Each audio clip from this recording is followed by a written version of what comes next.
Ang Ginoo manaa kaninyo. Manausap kanimo. Kinutlugikan sa Ebanghelyo sumala ni San Mateo. Himayawan ikaw, O Ginoo. Unya gipadala sa Jesus sa Espiritu Santo ngadto sa kamingawan aron tintalon sa yawa. Nagpuasa siya sulod sa kapatan kaadlaw o kapatan kagabi. Unya gigutom siya. Ang yawa miduol kaniya og mingon, kun anak ka sa Dios, himuag pan kining mga bato. Si Jesus mitubag, ang kasulatan nagingon, dili mabuhi ang tao sa pan lamang, kundi sa matagpulong usab nga isulti sa Dios. Unya si Jesus gidala sa yawa ngadto sa balaang syudad o gipahiluna siya sa kinatas-ang bahin sa templo.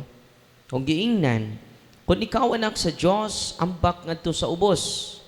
Kay nag-ingon man ang kasulatan, ang Dios magsugo sa iyang mga anghel, pagbantay kanimo, sapnayon ka nila sa ilang mga kamot, aron dili madugmok sa bato bisan gani ang imong tiil. Si Jesus mitubag, apay nag-ingon usab ang kasulatan, ayaw tintala ang Ginoo nga imong Dios. Unya gidala si Jesus sa yawa ngadto sa kataas kayong bukid. Ug ipakita kaniya ang tanang gingharian sa kalibutan ug ang ilang kaan nindot. Ang yawa mingon, ihatag ko kanimo kining tanan. Kun muluhod ka ug mosimba ka nako. Si Jesus mitubag, pahawa sa tanas. Ang kasulatan nagingon, simbaha ang Ginoo nga imong Dios ug siya lamang ang alagari. Busa ang yawa mibiya kaniya ug unya nangabot ang mga anghel ug miatiman kaniya. Ang ebanghelyo sa Ginoo. Daygon ikaw, O Kristo. Magandang tanghali bayan. Magandang tanghali naman. So ngayon mga kapatid, pag-usapan natin itong pinaka-importante na bagay. Si Kristo po ay nakaranas ng temptation. Not because He is weak, but because we are weak. Dahil yan sa atin. Tinuturuan tayo niya paano natin ma-overcome itong realidad sa ating buhay. Una, paano ni Kristo hinaharap ito? Una, sa pamagitan ng fasting and abstinence. Kaya nga, banal na banal po itong tradisyon natin because it is anchored on the very life of Jesus. Kaya nga, Ash Wednesday and Good Friday is obligatory. Ano yung araw na yan? 2 araw lang sa buong taon. Obligatory po yung fasting at abstinence. Father, kung alam ko na obligatory at kumain ako ng marami, pati yung snacks, no? Walang snacks sa 2 araw na yan. Walang in-between na snacks. 1 full meal lang ang dapat. Maraming Katoliko, hindi nila alam yun eh. Pa-char-char lang ito, Father, ha? Pa-char-char. No? Obligatory. Pero lahat ng Bernes sa buong taon, hindi lang sa Kwaresma, buong taon is abstinence. But they are not obligatory, they are devotional. Anong kalainan, no? Sa Bisaya Tagalog. Anong kaibahan? Nahirapan tayo sa kalisod nito, no? Sa pagsasalita ng mga salitang ugat na binubuo ng mga barikos. Pasensya mo ha, magtagalog ko kay napugos sa ko ini tungod sa atong mga followers. Ano ang kaibahan sa devotional and obligatory? Ito po, buong taon, every Friday po, unless ang exempted nito kung may fiesta na ma-fall sa Friday. Pwede ka kakain.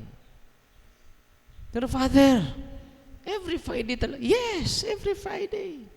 The whole year, abstinence. Hindi kasali fasting, abstinence. Yung warm-blooded animals, yung kambing, yung kalabaw, yung baka, yung manok. Kasali yung manok. No. Father, paborito ko yung balot eh.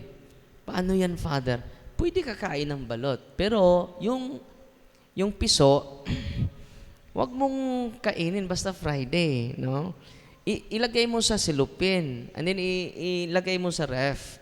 So kakainin mo yung yung sisiw. Alas 12:01 sa Bernes. Saturday na yon. Okay? Oh, kakain ka pa rin ng balot dahil okay lang yung itlog. Pero may sisiw na eh. Yung sisiw manok na ba yon? Pambihira naman itong sabarista. Yung baktin daw ay hindi pa baboy. Oh, para makalusot sila, yung dahil ang bata daw hindi tao. So nagbigay naman sila ng yung bata hindi tao. So pwede kainin yung biik dahil yung biik hindi pa din baboy. At kakain ako ng litson, ito ay biik. Hindi pa ito baboy. Pwede pa kakain yung mga samarista. Nagagalit yung samarista. Ikaw talaga, Father, ha? Sabi nyo yung bata hindi tao, yung biik hindi pa baboy. Di ba? Sa Tagalog pa, yung mga buntis, anong Tagalog sa buntis? Nagdadalang tao. Hindi sinabi doon, nagdadalang bata. Nagdadala. Tao na yun. Di ba? So, every Friday, pero ito yung kaibahan. Devotional, yung the whole Friday of the year, pero yung Biyernes Santo, Good Friday, anong araw ba yung Good Friday? Friday din, no? Friday pala, no? Ang bright ninyo, ha? No? Ang Ash Wednesday, ano ding araw yon? Wednesday din, no? Kaya pala. 2 araw sa buong taon, si Kristo, 40 days, 40 nights. Hindi kumain, fasting and abstinence. So, may spiritual meaning pala. Anong kalugan, Father? Anong kaibahan? Sa devotional, whole year, whole Fridays of the year is abstinence. Anong kaibahan sa devotional and obligatory? Devotional, pwedeng may substitution. Yung kung makakain ka ng manok sa Friday dahil nandun kayo sa barbecuehan, pwede mo mag-substitute ka ng magandang gawain. Pwede ka maggawa ng pagbisita ng patay, no? Sa sementeryo, pwede ka bibisita ng may sakit. So kapag maka-violate ka sa devotional na abstinence, gagawa ka ng mabuti, magro-rosaryo ka. Okay? Pero yung obligatory, no substitution. Naintindihan ninyo? Strict po ang simbahan dyan. Kasalanan po ang kakain ng karne panahon sa Ash Wednesday and Good Friday. It's a grave sin. Na pwede ba maging mortal? Pwede. When you know it. 2 araw lang yan. At dahil dyan, na-conquer ni Kristo si Satanas through fasting and abstinence. Because we become master of our appetites. Ano tayo? We are master of our appetite. But most of us, oftentimes, we are slaves by our appetite. Totoo, hindi. Oh, bawal yan, matamis yan, may diabetes ka na. Huwag mo akong pagbawalan. Ice cream. Ang sarap. Oh, kaon patay. Di mo kaon patay. The same rang patay. Totoo, hindi. Because we are slave by our appetite. But in Lenten season, we are taught important lesson. We are not slave. We are masters. And Jesus is our master. He is tempted not because he is weak, because we are weak. Amen? And din nagdasal siya. No? Grabe si Kristo magdasal. Kumusta yung prayer life ninyo? Kapag hindi napapagod, Father, kung pagod, wala na. Natutulog agad. I hope kayo na nandito, tayo na nandito, put it in an urgent, put it in an urgent thing, yung prayer. Urgent talaga yun. Hindi, higit pa yun sa importante. Na sa pamagitan ng dasal natin, we conquer Satan. Satan limits your prayer because he knows through your prayer, Satan will be limited.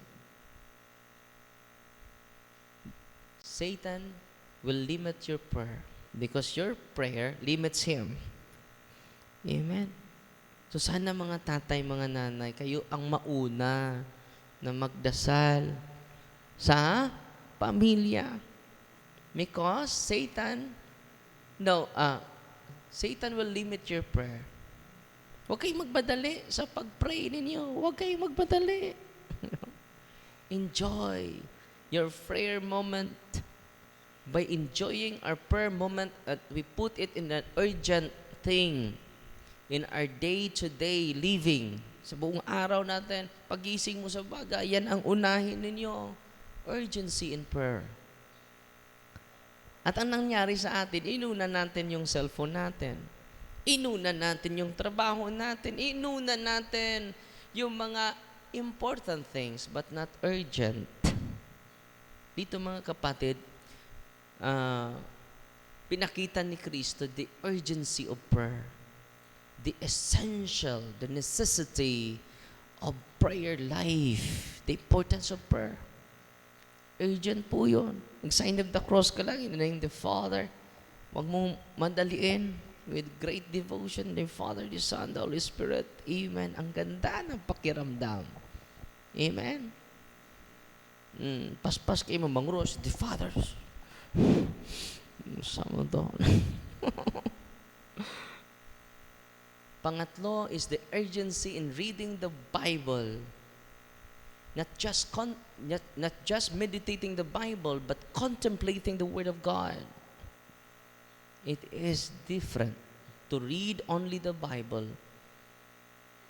When we contemplate the Word of God, we sense the urgency because we need enlightenment in our mind. Ano nangyari? Kakita ka ng balita sa Facebook, sasagutin ko ito, hindi ko ito nagustuhan. Anong sagot niya? Anong sagot niya? Ano? Our psychological condition is being contaminated by negative words, negative posts, the social media, negative news. Please, fill your mind with the gospel values, with the truth of the gospel. And your life will be healthy. Your mind will be healthy and productive. Amen. So, 3 strategies of Jesus. The first one is fasting and abstinence, not fast eating. Second, prayer is in urgent mood. Ano nangyari sa atin? Hindi nakasali natin yung prayer sa urgent mode. Ano nangyari sa atin? Naumad. Hindi nagkaumad, no? Pangatlo, make an urgent mode reading the Bible, not just reading, not just meditating, but contemplating the Word of God. It is different. Contemplating is you are part of the event in the Bible. Yan po yung contemplation. So dito ako sa pangalawang parte, ito po. The second point of my sharing is catechism. Thematic po itong homilia ko. Nandito na tayo sa Sacrament of Healing. 2 po. Natapos ko na yung confession. Kaya may confession tayo mamaya. Pangalawa is the anointing of the sick. Itong dalawang ito ay sacrament of healing. In preparation to the source of healing. And the source of healing is the Eucharist. The Eucharist. Anong sabi ng simbahan natin? Di ba, mingon ang pari, kini mao ang kordero sa Dios nga nawagtang sa mga sala sa kalibutan.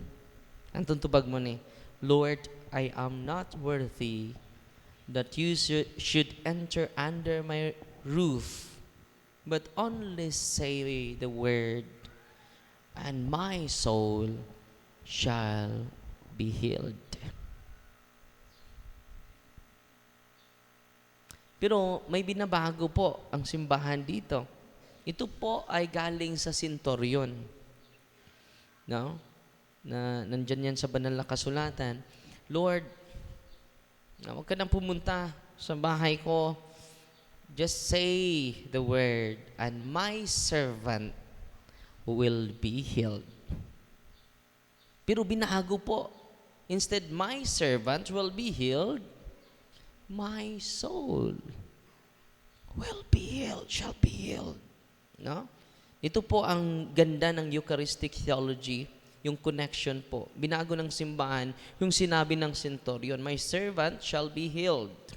Ngayon, sasabihin ninyo, my soul shall be healed. Aron ako, ang akong kalagmamaayo.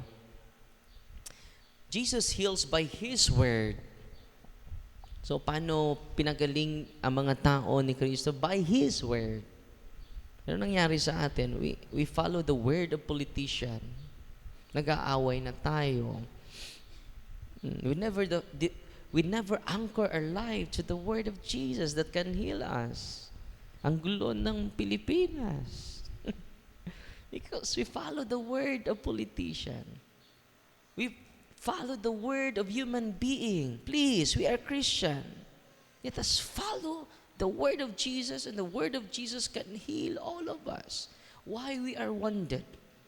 We increase our woundedness because we follow the words of man, of an influential person, of a famous celebrity.